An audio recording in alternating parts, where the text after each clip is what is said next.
2024 का जो वोट है जनता आखिर किस ओर दे रही है, किस कारण से देगी या अब की बार बदलाव करेगी, और अगर बदलाव चाहती है तो बदले में विपक्ष कौन होगा, विपक्ष का चेहरा कौन होगा, या फिर अब की बार फिर से भारतीय जनता पार्टी वापसी आएगी। शुरुआत करते हैं सर, क्या नाम है आपका? किशन लाल ठक्कर। किशन जी, कैसे देख रहे हैं, लगभग अब 2024 का जो चुनाव है नज़दीक है, 5 साल प्रधानमंत्री मोदी जी के पूरे होने वाले हैं, उनका कार्यकाल कैसा रहा? मोदी जी का कार्यक्रम इतना सुंदर रहा कि 5 साल ने आने वाले 10 साल भी ये हटेंगे नहीं। क्यों? इनका विचार, इनका व्यवहार बेहतरीन है, इसलिए हम नहीं हटेंगे। और मेरा ये भी कहना है कि राम जन्मभूमि पास हो गई, मंदिर बन रहा है बहुत सुंदर, जिसके लिए हमने खूब संघर्ष किया। आज राम जन्मभूमि का हो गया, धारा 370 खत्म हो गई। अरे छोटी बात है क्या? बहुत बड़ी बात है। और बंधुओं, हिंदुस्तान के सारे काम ठीक हो जाए, इसी के लिए राम जन्मभूमि है। और अपने योगी जी को, मोदी जी को हम चाहते हैं। क्या भारतीय जनता पार्टी सिर्फ राम के नाम पर वोट मांग सकती है? क्या महंगाई को जो बढ़ रही है, जो बेरोजगारी है, क्या वो मुद्दे नहीं है? महंगाई इतना नहीं बढ़ रही जितना कहने को है। कहने को तो बहुत कुछ है। महंगाई यहाँ देखो, पाकिस्तान देखो आप, पाकिस्तान के अंदर क्या कुछ नहीं बढ़ा, यहाँ महंगाई बढ़ी रही। यहाँ कोई ऐसा नहीं है, महंगाई बढ़ने की कोई बात नहीं है।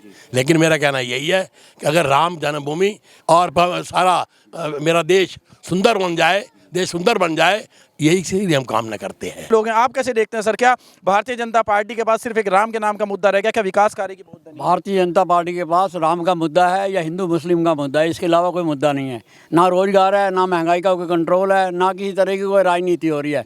जो बोलता है उसके खिलाफ ईडी चली जाती है। सारे अच्छे मिनिस्टर, अच्छे मुख्यमंत्री सब बंद हो रहे हैं। जो इनके पास आ रहा है दूध का धुला है, जो इनसे छोड़ जाए उससे बेकारा कोई आदमी नहीं है। आखिर आपके चेहरे में विपक्ष कौन है? अगर मान लीजिए भारतीय जनता पार्टी कहीं ना कहीं फेलियर है, आपके चेहरे में विपक्ष कौन सा है? फिर विपक्ष इकट्ठा होगा इस बार, पूरी उम्मीद है पूरा विपक्ष इकट्ठा हो जाएगा और भारतीय जनता पार्टी को 100% हराएगा। इस बार भारतीय जनता पार्टी के पास कोई मुद्दा नहीं है। मंदिर के नाम पे लोगों को भ्रम में डाल रहे हैं, हिंदू मुस्लिम कर रहे हैं। क्या 40 करोड़ मुस्लिम भारत से निकल सकते हैं? क्या इनमें पावर है? 370 खत्म करने से क्या किसी आम आदमी को कोई फ़ायदा मिला है? अग्निवीर बनाने हैं, 4 साल बाद सड़क पे पकोड़े बेचेंगे क्या सारे राजनीतिक? सारे युवा हमारे क्या काम कर रहे हैं? अपनी पेंशन बंद नहीं है, लेकिन युवाओं की जो भर्ती हो रही है वो 4 साल की कॉन्ट्रेक्चुअल जॉब है और पेंशन बंद है। आप कैसे देखते हैं सर, क्या सहमत हैं? क्या भारतीय जनता पार्टी फिर से वापसी करेगी? बिल्कुल करेगी जी। आप ये बताइए कि इन 7-8 सालों में जो मोदी जी ने काम किया है, उससे पहले 60 सालों में किसी ने किया है? सर, क्या 70 साल में कांग्रेस ने काम? आप पहले मेरी बात, क्या काम किया बताओ उन्होंने, क्या काम किया उन्होंने? आज दिल्ली से 12 घंटे में आप बॉम्बे पहुंच जाते हो। सड़कों को कहना लालू प्रसाद यादव का कि हेमा मालिनी के गाल बना दिए, वो बात सही निकली। आज सड़कें देखो, आप हरिद्वार लाइन चले जाए, ऐसे लगोगे जैसे कनाडा में आप आए हुए हो। लेकिन सर विपक्ष तो ये कह रहा है कि हमारा बनाया काम था। कांग्रेस के टाइम में यहाँ से मुजफ्फरनगर जाने के लिए 3-3 फुट गड्ढे होते थे और गाड़ियाँ जा नहीं पाती थी। हम रुड़की से घूम के मेवाया मेरठ जाया करते थे। इनके पास कोई प्रोग्राम नहीं है, कोई काम इन्होंने नहीं करना है। हिंदू मुस्लिम को लड़ा के राजनीति करनी है। 80 करोड़ लोगों को जिन्हें राशन बांटा है इन्होंने वोट के नाम पे बांटा है, वोट लेने के लिए बांटा है। उन्हें इन्होंने बेरोजगार कर दिया है, उन्हें बिल्कुल निखित कर दिया है। वो ज़िंदगी में कोई काम ही नहीं करेंगे। जिसे फ्री का राशन मिलेगा वो ज़िंदगी में काम क्यों करेगा? फ्री का खाएगा, फ्री का मौज लेगा, फ्री का खाएगा, राम गुण गाएगा। जी बाबू जी, आप कैसे देखते हैं, क्या लग रहा है 2024 में फिर से भाजपा वापसी करेगी? देखिए, मेरा ये कहना है कि बीजेपी, क्योंकि विपक्ष जो है अभी इतना संगठित नहीं है, जिसकी वजह से बीजेपी को वोट ज़्यादा मिलेंगे। यदि विपक्ष आता भी है किसी कारणवश तो ये आपस में लड़ करके मर जाएंगे। हर आदमी प्रधानमंत्री बनना चाहेगा, हर आदमी मुख्यमंत्री बनना चाहेगा, और कुछ दिन के बाद वही आपस में तू मैं होगी और पब्लिक बेकार हो जाएगी। आप कैसे देख रहे हैं सर, क्या सरकार वापसी बनेगी या विपक्ष एक होगा? क्या मोदी ही, बीजेपी ही आएगी और इसी को आना ही चाहिए। आखिर मुद्दे क्या होंगे? फिर से वही राम नाम मुद्दा क्या विकास का है? ये विकास का तो लेकिन मुद्दा नहीं अब तक मिल पाया। सड़क बनवाई तो टैक्स लिया गया, बेरोजगारों को बढ़ाया गया। टैक्स ले रहे हैं तभी तो हम जी भी रहे हैं। लेकिन सर अब तो ये कह रहे हैं कि राम नाम के नाम पर वोट पाएगी भाजपा। राम नाम के नाम से नहीं, विकास के नाम से। विकास के नाम हाँ से। आखिर विकास कैसे, कौन से मुद्दे हैं जो जनता को अपनी ओर एकजुट कर रहे हैं? विकास तो हो ही रहे हैं। आप देखो वर्ल्ड में 5वें नंबर पे आ गया है, भले ही जनसंख्या में पहले नंबर पे आ गया है, तो धीरे धीरे इसका भी कंट्रोल हो जाएगा। मैं ये कहना चाहता हूँ कि जो सरकार इस समय प्रेजेंटली चल रही है, इससे बढ़िया सरकार हो नहीं सकती हिंदुस्तान में। उसकी वजह है आप जैसे हम यूपी की बात ही करें सिर्फ, तो यूपी में आप क्राइम का रेशियो देखिए पहले क्या था और आज की डेट में क्या है।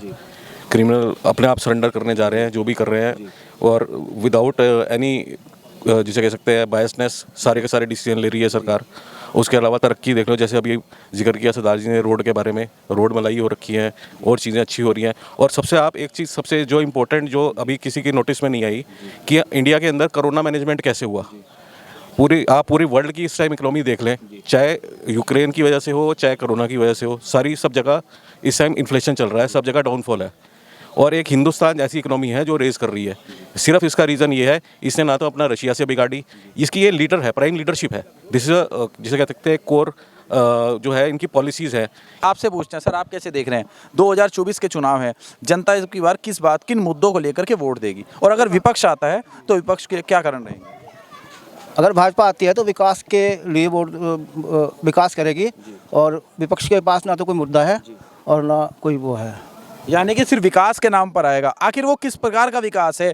क्या महंगाई का बढ़ना, बेरोजगारी, या अब की बार कोई विकास आप दिख रहे हैं कि सड़कों के निर्माण का? नहीं, सड़कों निर्माण का भी है, और चारों तरफ जितने भी विकास हैं, और इंडस्ट्री है और सड़कें हैं, ये सारा कुछ उसी में इंक्लूड है, वो सब होगा। विकास के नाम पर आएगी। पीछे एक बार उनके पास जाना चाहूँगा। जी सर, आप ये बताइए, कह रहे हैं कि विकास हुआ है, विकास के नाम पर मोदी जी फिर से आएंगे 2024 में? सड़कों के विकास को जिसका रोना रोया जा रहा है, सड़कों का विकास नहीं हुआ। देश की सारी कृषि व्यवस्था को इन्होंने बर्बाद कर दिया है। जितना अन्न इंडिया में पैदा होता था उससे चौथाई नहीं पैदा हो रहा है। ये तो इनका कहना है कि सड़कें बना दी, सारी एग्रीकल्चर लैंड सड़कों में चली गई। क्या सड़कों से रोटी खाएंगे क्या लोग? मजदूरी करके वो करेंगे क्या? सड़क बना के मजदूर रोटी खाएगा क्या? बस इसके अलावा कोई रोजगार नहीं होना चाहिए यहाँ।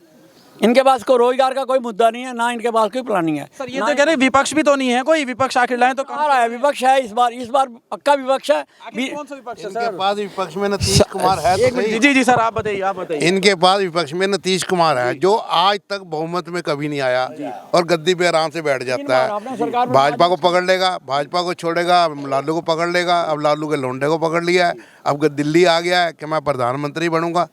विपक्ष में सर देख रहे हैं क्या कि नीतीश कुमार को? इन्होंने बड़ा सवाल कर दिया। अभी कोई तय नहीं है, विपक्ष में कोई भी नेता आ सकता है।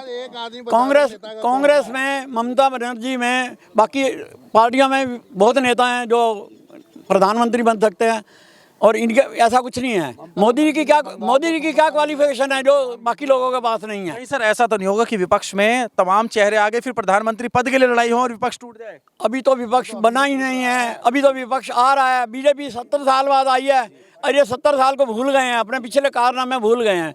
विपक्ष तो बन रहा है, ये 24 के इलेक्शन से पहले बन जाएगा। बहुत 24 से पहले कह रहे विपक्ष एक हो जाएगा, कह रहे उसमें चाहे नीतीश जी हो, मोदी जी हो। तो 77 में मैंने वोट भी डाला हुआ है जनता पार्टी को, मैंने उस समय देखा था। और अपना टाइम ये भूल गए हैं कि उस समय क्या हाल हुआ था। 1.5 साल बाद सरकार टूट गई थी इनकी, और ये ममता बनर्जी का नाम ले रहे हैं। ममता बनर्जी क्या है? बांग्लादेश के वहाँ के बंगाली लोग ला के वोट बना के बहुमत में आ रही है। अपने बंगाल में तो उसे लोग वोट नहीं देते, वो क्या प्रधानमंत्री बनेगी? तो प्रधानमंत्री नहीं बन सकते? कह रहे मुख्यमंत्री हैं बंगाल की, तो प्रधानमंत्री बन। मुख्यमंत्री का भी बता रहा ना, बहुमत में कैसी आ रही है। आपने देख तो लिया है, आपने देखा है रामनवमी में क्या देखा है? रामनवमी के अंदर कह दिया कि मुसलमानों के एरिया में जुलूस नहीं जाएगा। बताओ, इस तरह से सर यूपी को काम करके ये मुख्यमंत्री बन रही है। अरे यूपी पर भी आरोप लगता है कि योगी आदित्यनाथ कहीं ना कहीं एक तरफ एक आंख से नहीं देखते हैं, वो आंख बंद करके देखते हैं। नहीं, ऐसी कोई बात नहीं है। आप बताओ, अब ये अतीक का माम चल रहा है, आप पूरी लिस्ट देख लो। जितने हिंदू एनकाउंटर में मरे हैं, इतने मोमडस नहीं मरे हैं। फिर इल्जाम बल्कि लग रहा है कि मोमडस मरे जा रहे हैं। आप बताओ। जी सर, आपसे पूछना चाहूँगा, क्या जिस प्रकार से बता रहे हैं कि चाहे हिंदू हो चाहे मुस्लिम, सरकार एक है और ममता बनर्जी नहीं आ पाएंगे, आप कैसे देखेंगे? बिल्कुल नहीं है, ऐसा कुछ नहीं है। विपक्ष बहुत मजबूती के साथ बनेगा, और इस बार विपक्ष दिखा देगा भारतीय जनता पार्टी को विपक्ष कैसा होता है।